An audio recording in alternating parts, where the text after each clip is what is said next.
Okay, everyone, we're going to start. I want to thank you all for coming out tonight. This is a very important subject, electoral reform and proportional representation.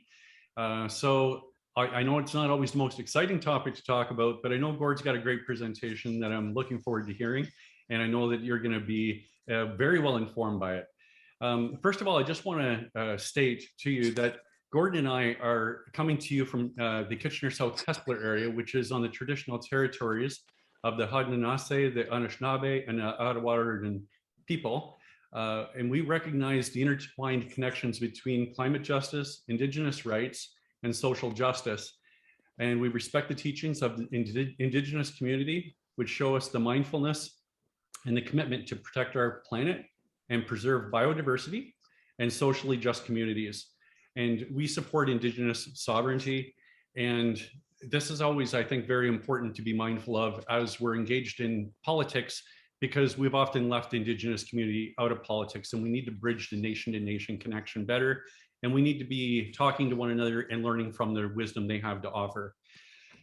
Now, I'm going to talk just for a moment about Gord Nichols, and then I'm going to be turning the time over to him. But Gord Nichols is a local resident who is very well informed in politics and current affairs. He's well known in the community most for his deep knowledge and his passion for proportional representation, electoral reform. I strongly believe that this is a crucial and necessary upgrade to our democracy. There are many versions, many models of proportional representation, and personally, I'd be happy if we had any of them rather than our archaic first past the post system.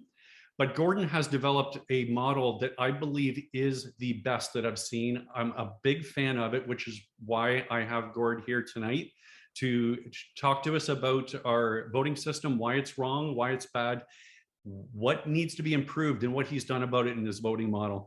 So without further delay, let's have Gord Nichols take over. He's got about a 20-minute presentation, and then we're going to be following up with some questions and answers for him. So thank you for coming and joining us, Gord. Okay, I think I'm ready to go. Anyway, thank you very much, David, for inviting me to do this tonight. I do appreciate the attempt to see whether or not I can share these ideas with the people that are here. I'm now going to go to share screen and a PowerPoint that I've put together to present some of the ideas. A little bit about myself before I go too much further. As you can see from the photo, I've got a bit of gray hair. I'm a grandfather. I'm a retired math teacher, and I've used some of that for this evening's work. I'm a hiker and an environmentalist. I started thinking some years ago about our democracy and felt that electoral reform was a fundamental thing that needed to be done. I made a submission to the Parliamentary Committee in 2015, and to my great disappointment, there ended up being no government action. But I decided not to give up on it, and so here we are tonight. Tonight's presentation will have three key parts. Some examples that I think are worthy to consider over the last several elections of why parties got majorities and none of them ever exceeded 41% of the popular vote. Part two will be two different types of proportional voting that could solve the problem. Part three, we'll just discuss very quickly what the ballot might look like, and then there'll be a summary. So here we go with part one. Why does first past the post, that's FPTP, why does it fail to give a majority? Well, let's go back to 2011. The federal conservatives got 39.6% of the vote. They got 54% of the seats. And then there are the results for the other parties. But let's look at it in graphical form. Look at this big difference between percentage of the seats versus votes. And of course, it was the Liberal Party and the Bloc that paid the price, and the Greens. The NDP were actually fairly close. This led to a 2015 election campaign where there was a solemn promise. This will be the last election in Canada using first past the post if we win. Well, look at what happened. The Liberals actually were way ahead with respect to seats won relative to the vote they got. And these parties over here, they all lost out. The same sort of thing that happened back in 2011. There's a cartoon from the period. And this was 2017. the Liberal Prime Minister of the day decided to step a dance away from a promise he'd made 1,500 times. He made it clear that he and the Liberal Party didn't really care about a so-called solemn promise. Now let's go to 2018 and let's change from a federal election to a provincial election. This time, 40.5% of the votes gave the Progressive Conservatives 61% of the seats. The NDP were close, but look at what happened with some of the other parties. Just knocked out of the ballpark. Here's a picture to just show you what it looked like. Here's the percentage of votes, and there were the percentage of seats. They were pretty happy. These folks were clearly not very happy at all. Now, in addition to that problem, there is another problem that has been coming up, and it's been coming up a lot. In this 2018 Ontario election, we only had just slightly over 40% of the candidates who won their seats by what I would call a majority. Namely, they got 50% plus one.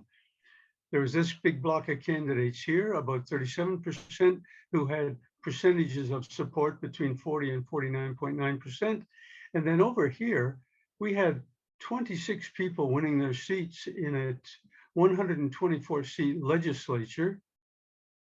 And they got less than 40% of the votes in their riding. Now, to me, that is a major problem. Two of those candidates were actually in Waterloo region. For instance, the Kitchener South Hespeler result is shown here, and the PC got 38.9%, closely followed by the NDP. And so here we have 61.1% of all the voters, if you count all these, who did not want that candidate, but she won the seat with only 38.9%. The 2019 federal election revealed the same two problems once again. And so here we have the Liberal Party getting this percentage of seats with this very low percentage of votes. And here are people who paid the price. Too big a difference went on between percentage of seats and percentage of votes. The second problem in this election was really, really bad in Trois-Rivières in Quebec. In fact, it was the worst federal example. The Bloc won the seat with only 28.5%. So what that's telling us is if you add up all these people that voted against, that 71.5% of the people in that riding did not want this candidate to be a member of parliament, but they won because of first past the post. Hopefully that one gives you something to think about.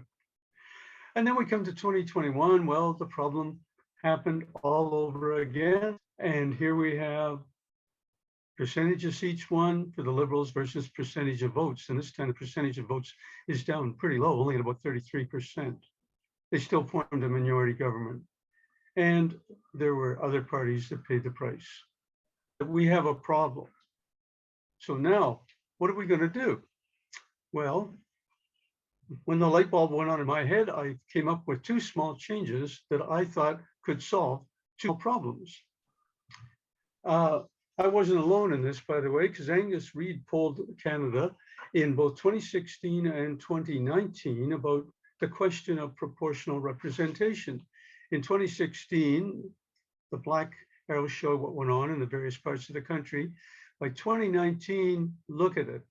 Every region of the country or province wanted to have change, and they were all above 50% because there's the 50% line. In some provinces, it was very high. We want change. But that doesn't answer the question, though, what type of PR? There are several types of proportional voting, and I'm sure all of you are aware of that. And my preference is that I think we should preserve the riding seats. That's been the tradition in Canada since Confederation. And the people I've talked to still seem to want to have a representative at the local level.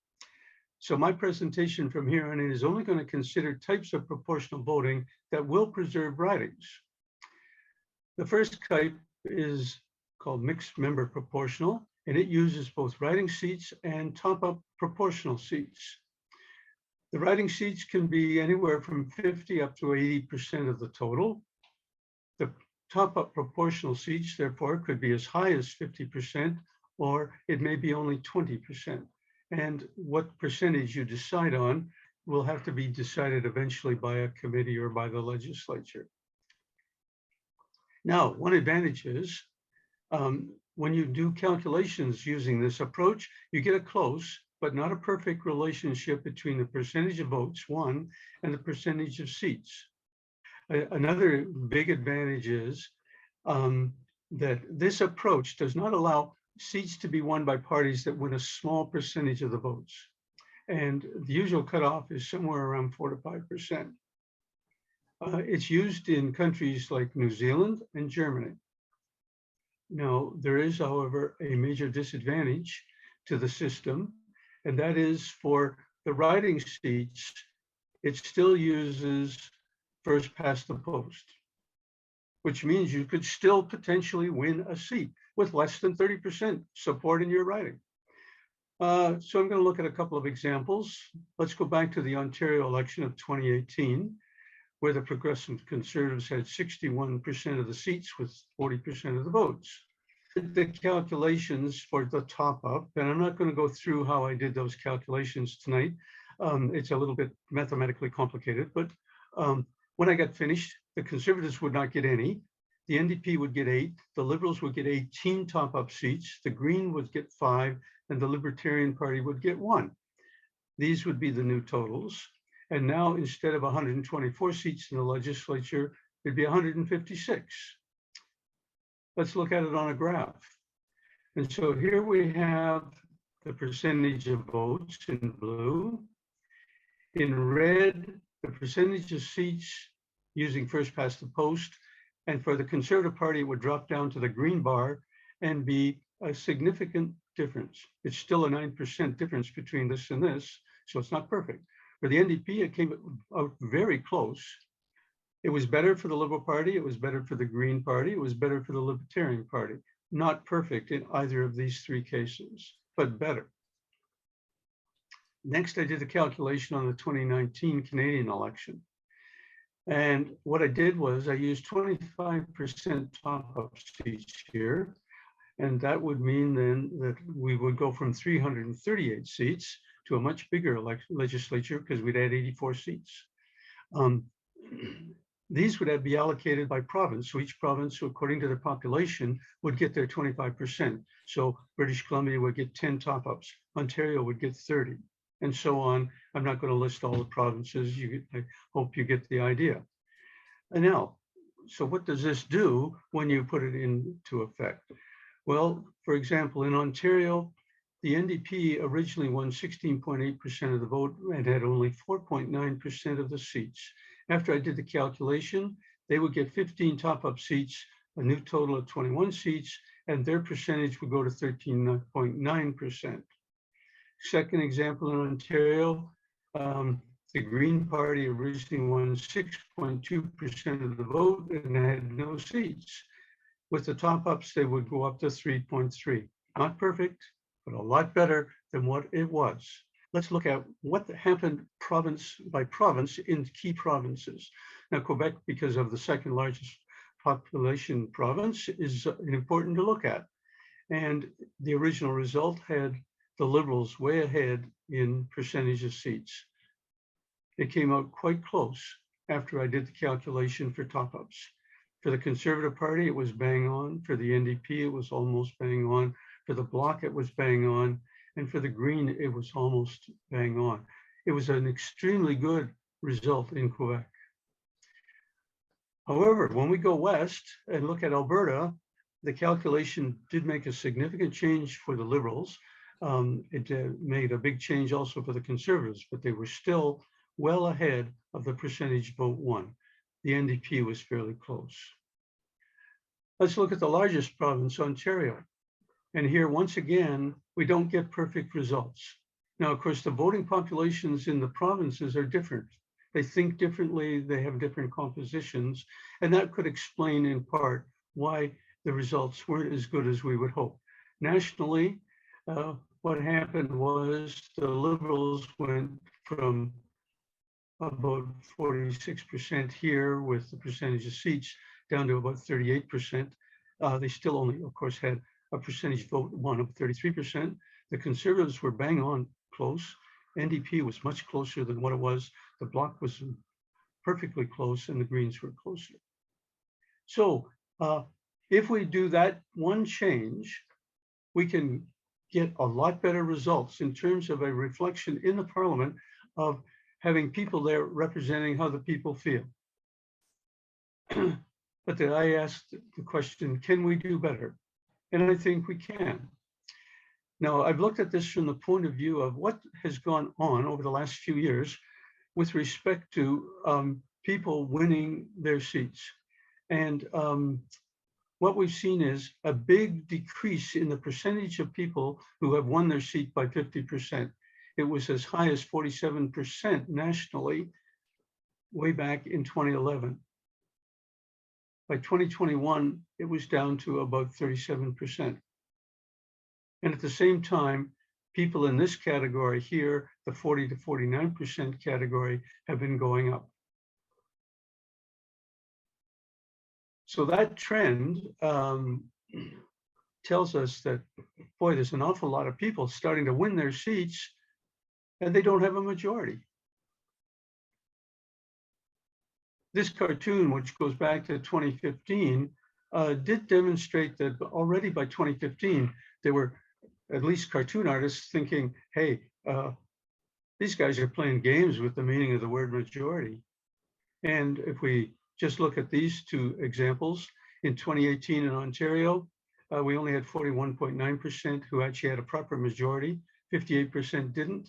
In the 2019 election, it was down to 37.6% who had a majority, 62.4% they didn't.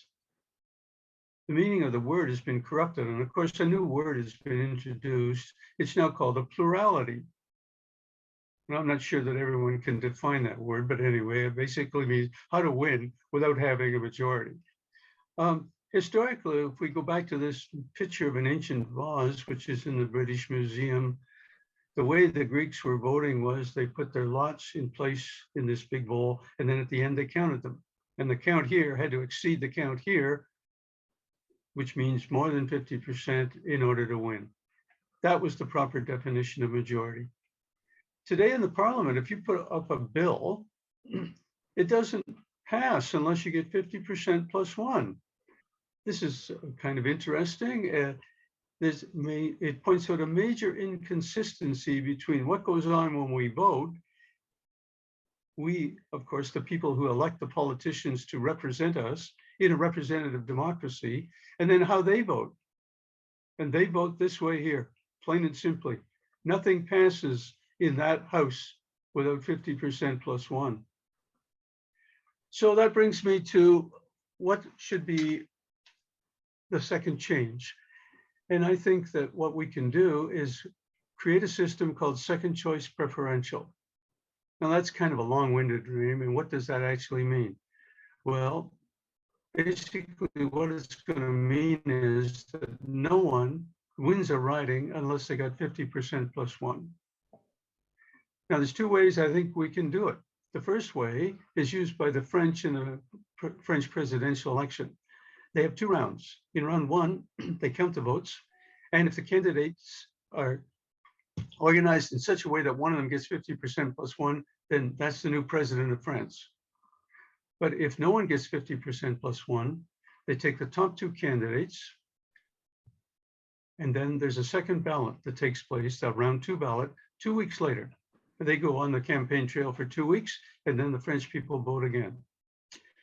Now, in a country that's as big as Canada, now it cost, our federal election last time cost over $400 million.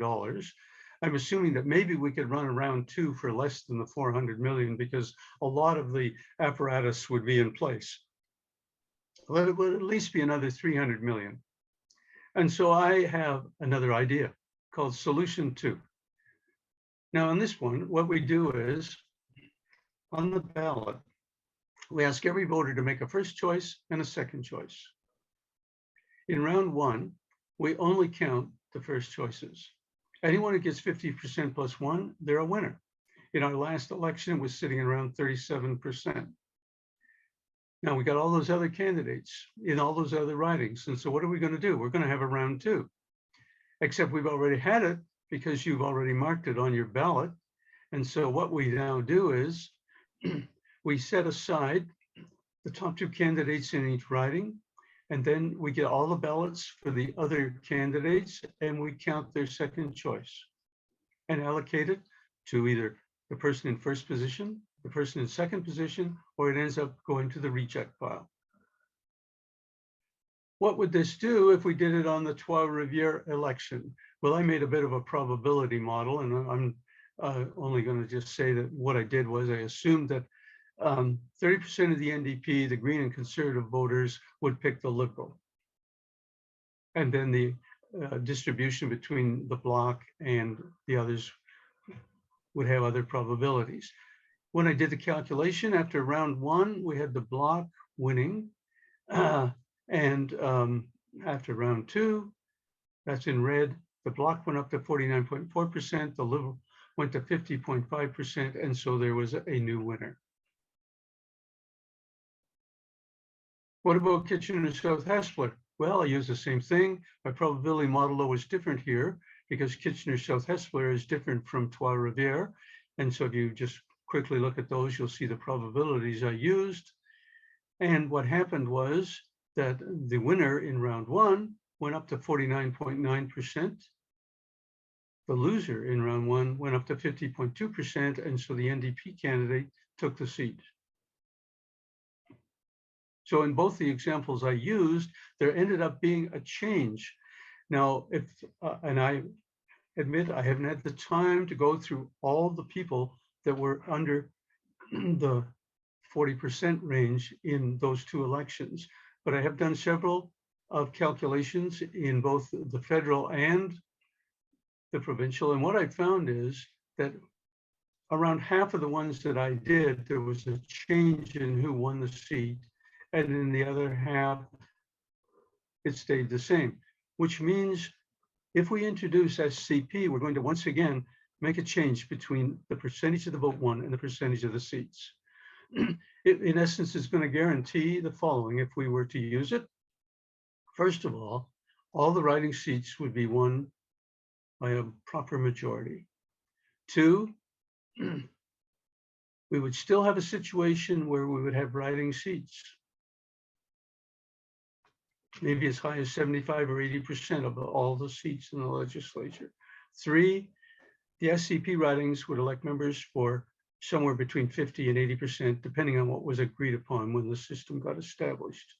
My personal preference leans to 25%, but that's something that would have to be decided. That brings me to part three, and that is, in order to make it work, other than actually getting it passed in the legislature, we're going to have two small changes. So our friend here says 2 thumbs up for 2 changes. Change number one. Here's a little sample ballot for, say, Kitchener Centre. The usual ballot had the candidate's name, the party, and then a place where you put an X for your choice. We will add 1 column. And now you put 2 X's, 1 for your first choice and 1 for your second choice. Not exactly a huge change. It does, though, ask people to do a little bit of thinking. If the person I really want isn't going to win, who would I go for as a second choice? And that's what we've, for years now, called strategic voting. And in many cases, people have all had to vote strategically for their first choice, possibly not voting for the person they really wanted. The second part of the ballot, and this is the part that would be required for the top-up component, which party do you really want? And so there'd be a list of the parties where I've got other, you may have to add 2 or 3 other names if there were that many other parties operating in your province. And then you would place only 1 X. And this would be the one which would be your choice for the top-up component on the ballot. I think that the top-up seats should be elected democratically. Pardon my spelling error, a double A there. Now, in countries where MMP is used, top-up seats are allocated to people who come from a list of party supporters. There's no local input. And as far as I'm concerned, I don't think that's very democratic. A better approach would be that after all the results are in for the second choice preferential part of the ballot, each party would create a list of candidates who did not win. That list would be organized in descending order of percentage of votes won for their riding. If a party was to win 3 top-up seats, then the 3 seats would go to the 3 candidates who are at the top of that list. This has the advantage that in all cases, the top-up seat winners will have been actual candidates in the election and supported at the riding level. And that's not the way it usually works. And so I would see that as being a change that would be in the interest of the public and also probably in the interest of the candidates who are actually running to know that, hey, I still have a chance. Well, okay, it's time to summarize because I think I've talked long enough. And so Teddy says, let's get on with it. What are the advantages to what I'm proposing? First of all, the percentage of seats won will be close to the percentage of votes won. It probably will not be perfect. 2, the riding system is going to be maintained. 3, to win a riding seat, you can not do that unless you have 50% plus 1. 4, all calculations for top-up seats are to be done by province if this is a federal election, and thus we'll avoid any constitutional difficulty where votes could be transferred from one province to another. That won't happen. Therefore, no modification to the Constitution.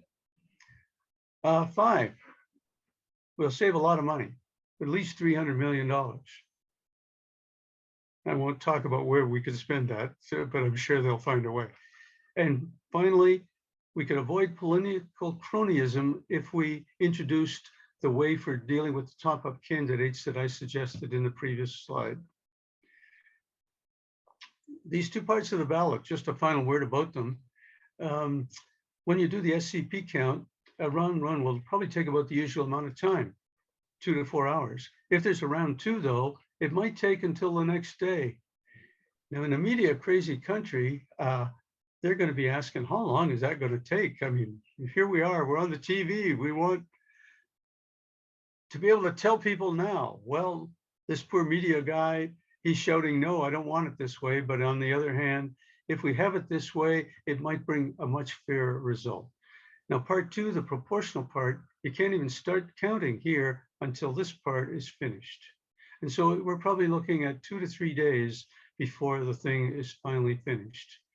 This was a cartoon from a couple of years ago with Trudeau, the senior, not too happy with the fact that his son couldn't get electoral reform off the ground after he had got constitutional reform done. And so maybe Dad will be now hoping that let's get him dreaming about something new. What should we call this? I introduced MMPP at the beginning, and if we put it all together, mixed member proportional with second choice preferential, it's too complicated. So I would suggest taking 1P for preferential, 1P for proportional, and calling the system mixed member preferential proportional. I want to thank you for coming out tonight and listening to my rant. I hope you don't think I'm totally off track. And I also hope that you're going to engage in putting questions forward, and I will do my very best to answer them. I'm going to join next to you here. David, would you rather us to use the chat feature for questions? You know what? We can go either way with chat, or if you want to, we can just speak up. If you know, at the raising hands, or if it's quiet and you just want to just say, I'll go ahead, that's fine. It's pretty cash, but we want to make sure that everybody has a chance.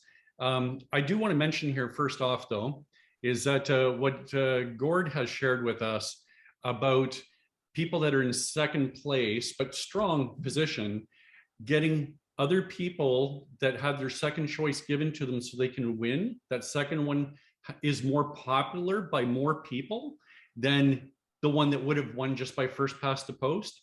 I think that's brilliant. The ranked choice ballot does give something that we want to use. It's important to have more broad consensus for who we're electing as their candidate. But I do want to make it very clear that when when Trudeau had this electoral reform committee formed, and they were recommending that we do something with proportionality, some proportional representation, a ranked ballot alone doesn't give us that. And Gord addresses that by having the additional steps to include PR. When the recommendation from the Electoral Reform Committee failed because Trudeau didn't follow through on it, Trudeau has since said, well, he was maybe just be fine with an alternative vote, which is the ranked choice without PR. And that's not good enough. All that does is take that second choice party and make them go in the lead by taking other smaller party voices, but not actually giving those smaller parties any representation directly. So I really love Gord's model. Thank you very much for presenting this. Yeah, so we're going to open this up to questions. Now, I do have one quick question. Is it Bram? You were asking if you wanted the questions in the chat or to speak. Did you have one you wanted to bring up? I just had a couple of questions. One is that, do I understand it correctly that this top up of candidates, those top up candidates that are extra would not represent any particular riding? Is that correct? That is correct. And Okay. when we look at a province as large as Ontario with a population of 16 odd million, for implementation purposes, what I would recommend be considered is that Ontario would be divided into, say, 6 sections. So you would have Southwest Ontario, Northwestern Ontario, Eastern Ontario, Toronto itself, which of course is a huge population concentration, and that we then do the top-up calculations inside of each of those sections, so that way a top-up candidate would be only representing a smaller part of the province. Regional, yeah. Yeah. Okay. Because can you imagine if, say, you were the only top-up candidate for the Brown Bear Party, and you had to represent the whole province? What an impossible job. So, but that's a detail in terms of implementation, and similarly on the national level, if we were doing it, I would certainly think that the larger provinces should be subdivided into sections. Now, how many top-up candidates do you see coming through here? There wouldn't be too many, hopefully. Well, it would depend upon the percentage that is decided upon. So when I did the federal calculation, I used 25%, and that meant adding, I think it was another 78 seats to the House of Commons. And when I did the provincial calculation, I also used 25%. I personally, and the reason, by the way, I've zeroed in on 25% is because of the Prince Edward Island factor, which they are guaranteed 4 seats in the Commons. And that was the condition that they entered Confederation in 1870. And that guarantee still holds.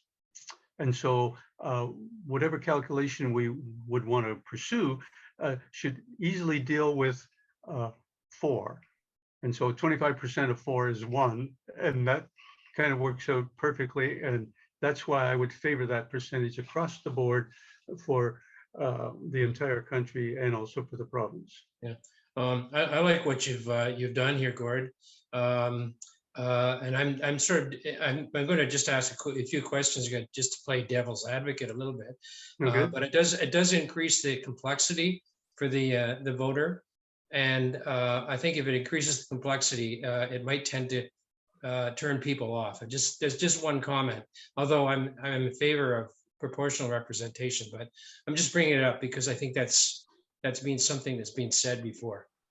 Why would it make it more complex than it is right now, where people struggle? I know all kinds of people that struggle with the fact that, oh, I'd really like to vote for candidate A, but I'm worried that candidate Z is going to win, and so therefore I'm going to change my vote to either B or C. And that is really complex. And that's I understand. I'm just saying that, when they see this thing in front of them, they might think it's too complicated. For some people, I'm just saying. Yeah, I'm going to chime in here just for a moment that 85% of OECD countries have PR. It's very, very popular around the world. When we look at Canada and the United States and Great Britain being lumped in with countries like Zimbabwe, that are sticking with first past the post. There's plenty of people around the world that can figure out how to rank 1 and 2, or in some voting models, 1, 2, and 3, or just rank which candidate you like best for your local MP, and then ranking what party you like. There's many countries that are doing it quite well. And I think Canadians are smarter than that, but it's an adjustment. And I think that, people are reluctant to things like roundabouts. They're reluctant to trying a new food, but sometimes they find something and they eat it and they go, oh my, this is wonderful. Why didn't I try this sooner? And I think they're going to be the same thing with voting. They're going to try this and they're going to love it. And so that is something that I think is really, really important that we realize this is not all that complicated. And the people that are thinking that, it's something to fear, it's because it's new, and that's human nature. So I'm not trying to, insult anybody by saying that, to feel that way is wrong. But all I'm saying is we have to be brave enough to say there's problems with first past the post. And this idea of voting for a party you don't like, a candidate you don't like, to avoid someone you hate more, never bringing in what you really, really want. This needs to be stopped. And the only way you can stop it is by voting for who you feel is best, knowing that it's not going to count towards somebody you hate because you're going to get a second choice. And when the community at large coalesces around a favorite, this is who you get. But it's not just that. It's that next step where you have proportionality. And so the one last thing I just want to say about this, and I'm going to give it back more to Gord and other questions, but you know what, I want to tell you why I love Gord's model so much. I had been thinking myself that when we went from 4 ridings in Waterloo Region to 5, about 8, 9 years ago, what we could do is we could go back to 4 ridings, but it'll still elect 5 people. So you have your 4 wins in your ridings. And then if there's a party that has 20% of the vote, and with 5 candidates, if you get 20% of the vote, you should have at least 1 rep. And if you didn't win one of the 4 local riding seats, you would get the representation in the top-up seat. But that is a lot of top-up seats. And with Gord talking about having a broader district, Ontario divided into about 6 sections, and then you limit the top-up seats, you're increasing proportionality, but you're balancing it with the number of representation or representatives you have. But the idea I had, if you went back to 4 ridings, you're increasing population for each one of those elected MPs. And it's getting too big. Like, we really want to keep a lower number of about 120,000 people. So you go backwards to fewer MPs elected and more people in those areas. Those people are going to have a hard time functioning. And then the guy responsible for the whole region, that's a lot of people too. So I think Gord's on the right track here. He's got the right thing going on. Let me address the question that Daryl has put in the chat box. Daryl, I considered that when I did my probability analysis, and in fact, I used different probabilities for different parts of the country, but I did feel that there would be a percentage somewhere between maybe as low as 8 or 9% and as high as 20% of people who would not cast the second ballot. Because for whatever reason, they had one candidate in mind and that was it. If their first choice ended up winning, then good for them. They did the right thing. But if their first choice did not win, but was in second position, say, well, no, that wouldn't matter, but was in third position, they would have no say in who the final person was going to be. And if they chose not to have a say, well, that's fine. And I think there definitely would be a percentage of people there. Now, maybe after the procedure got used a couple of times, those percentages would drop. But I think initially, yes, there would be people that would not cast the second choice. Richard, you've got your hand up. Yeah, hi, Gord. Great talk, Gord. Thanks very much. And I apologize if this blindsides you a bit, but the system that you've developed, how could that encourage Indigenous nations to participate in the democracy more than they are at the moment? I've done a little bit of thinking about that. And at this point, Indigenous people, well, of course, I'm sure you know, they didn't even have the right to vote until after the Second World War. And now they have the right to vote. And in some parts of the country, like for instance, in the far north, they're the dominant people. And so therefore, they know that they will get a representative in the Commons. There has been in a couple of other countries in the world, a decision to actually allocate a certain number of seats in their legislature to their Indigenous people.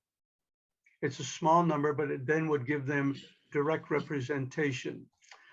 I'm not sure whether I think that's the best way to go or not, but I think the idea behind your question is, yes, we need to do something to make sure that they have a voice. Thanks, Gord. I'm just looking at the chat again. Well, thank you for the very positive comments that have come from several people. I do appreciate that. I think we're going to put Archie on the screen here, or is his question up, Gord? Okay, okay.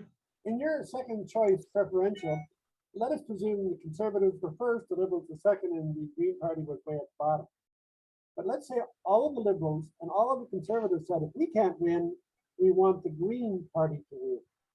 So the second choice of everybody is the Green Party. Your system excludes them because they're not one of the first two.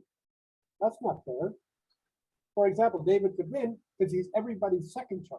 Everybody loves him, they're just not willing to vote for him first. But if everybody's willing to vote for him second, wouldn't it seem that David should win? Yes, that indeed would be a problem. I guess in the probability models that I used, I never allocated 100% for a second choice going to anyone. I thought that it would be reasonable to see quite a split between, say, conservative voters, liberal voters, NDP voters, with respect to where they would go next. So, for instance, let's take liberals. They're basically a center party. And I sort of felt that it would be reasonable for liberal voters that some of them are going to swing to the right and they would, for their second choice, vote conservative. Some will swing to the left and go with the NDP. Some will like a party that's more center, and that's probably where the Greens are, especially if you're really interested in the environmental aspect of things. And so some would go there. But I think it's very unlikely that you would see anyone going 100% on their second vote in any direction. I may be quite wrong, but that's the way I set up my probability models. The problem I see is you're trying to make it better, which is good, but you're excluding the possibility. And I think David is well up. And I can't convince a lot of my friends to vote for him, but they sure as hell vote for him as a second. And you've excluded him in your system. Sorry, I don't mean to attack you, but I want this just as I don't know how to do this, but and with computers, we should be able to do this. It shouldn't take days. We should just be able to put it all on the computer and tell you what to do in half an hour. Yeah. I think I need to field this at least a little bit, and then if Gord has something to add after, that would be awesome. But be as a candidate, and you're talking about people voting and who wants to support and what their concerns are. Yeah. You know, Archie, we have a situation with first past the post that yes, you can win by just one vote more than the second place guy, and it's hard to win under that. And then when you add in the second choice, it's kind of hard to say where things are going to go. But you're looking at the second choice amongst all those who didn't choose the one who's in the lead, right? And you've got a lot of second choices that could go to someone that is a very good candidate. And that is how you have somebody who's in second place leap ahead. You can have a lot of people that say, I don't want this bad, scary party in, because we're taught, you know, liberals teach us to hate the conservatives and the conservatives teach us to hate the liberals so much that we have to vote for one of the two to avoid the other. But with a ranked ballot, you can vote for the party that you feel is absolute best. And that might be the Green, it might be the NDP, it might be something else. But you vote for what you feel is best. And then you have your second choice. and it alleviates the concern that your votes are somehow going to be put to that worst party. Now, right now, because we don't have that ranked choice with a proportional component of having a top-up seat, because we don't have that, people do worry, like you say, but we're having an awful lot of people that are putting their fears to bed, and they're saying, I'm tired of sticking with the same old, and I'm going to vote for who I feel is best. And that's why we got our leader of the Green Party of Ontario elected in Guelph in 2018, because so many people in Guelph said he's the best guy. And that's what we want, is we want the best guy to be our representative. I am not afraid whatsoever of a ranked ballot if it includes proportionality. And I think Gord, he's right on the money here. It's the best system I've heard, but even with the flaws of mixed member proportional, without Gord's component, or STV, or urban rural, these other models, I would take a PR system over first past the post any day. I think we probably could set up a system that maybe would deal with Archie's concerns by going the route that Australia went, where you rank everyone on the ballot. To me, that's an incredibly complex system. I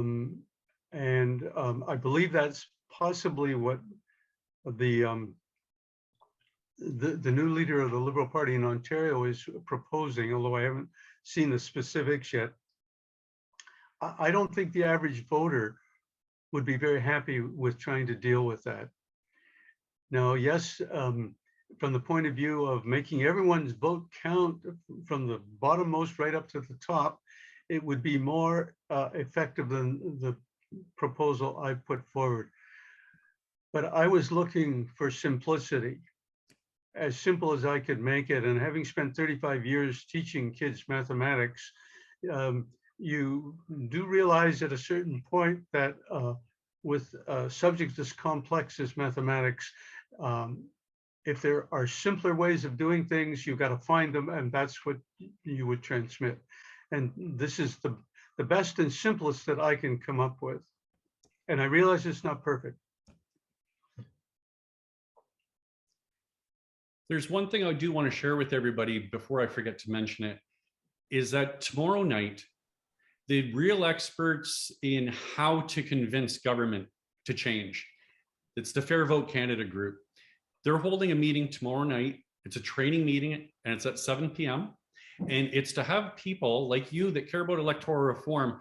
If you want to learn the strategy on how to go and talk to your MPP, and they're targeting Liberal MPPs because they're the one that broke the promise, but it said that they wanted to do something about this. But the meeting tomorrow is to educate people on how to contact, make the appointment, and what terminology, way to speak, and how to present to your Liberal MPP on how to advocate for proportional representation. And the way they want to see it brought in is by calling for a citizens assembly, where we get citizens, not politicians, but citizens, to talk about all these different models and hopefully include Gordon's. Take a look at them all, and then the citizens assembly recommend to the government what we bring in. And this is something then that it's not determined by the government. It's not like Trudeau, who wanted just the ranked ballot without PR. In the provincial election in Ontario, Del Duca, the Liberal leader, is advocating for a ranked ballot and saying that he's going to bring it in. But all that does is bring in maybe a second place person or something, change who wins. But it's typically going to be the Liberal getting boosted up by the Greens and the NDP, pushing the second place Liberals ahead of the Conservatives in those ridings where the Liberals are in second place. And it's not going to give fair representation. It's going to just further distort the results towards the Liberals. I don't like when politicians make rules that are self-serving for their party or for their own interest. I don't think that that's good. That's anti-democratic. It's certainly not serving the public well. So we need a PR model, whatever it is.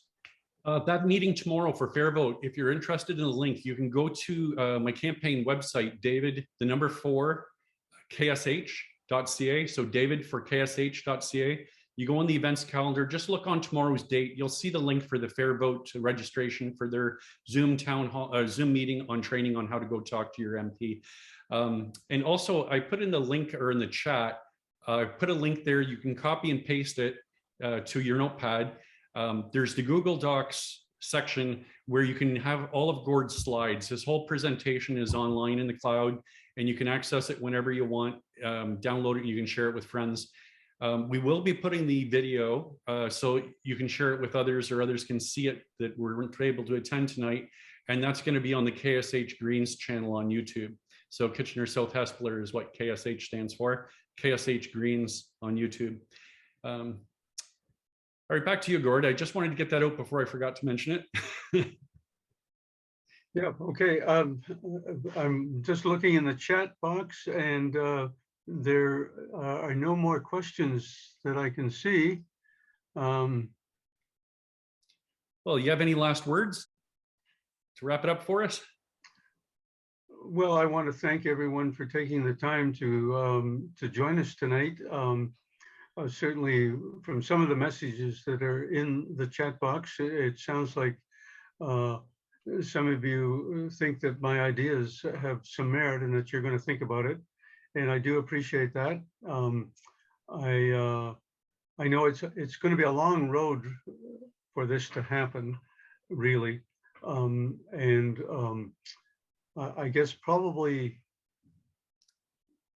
we're not probably going to really get a change unless the elected politicians decide that it would be worthwhile to have a citizens' assembly and bring something forward that I hope will represent a compromise from the many points of view that they would hear in such a setting.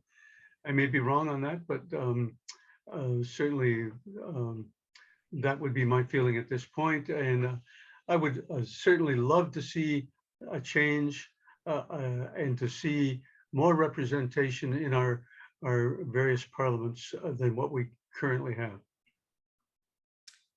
I just want to say thank you, Gord. You've been someone who's brought to me an awful lot of issues on a wide range of subjects, always very well thought out, very cerebral, and not with just a complaint. You always have a solution, you have ideas. And I can't think of a one that you've ever come to me with that I couldn't agree with. And I really, really appreciate the fact that you're such a strong advocate for so many issues that are so important to so many people and to our communities. I think we're very, very lucky to have Gord in our community. And thank you very much for your time developing this and presenting it to us. Thank you. Those are very kind words, David. Thank you.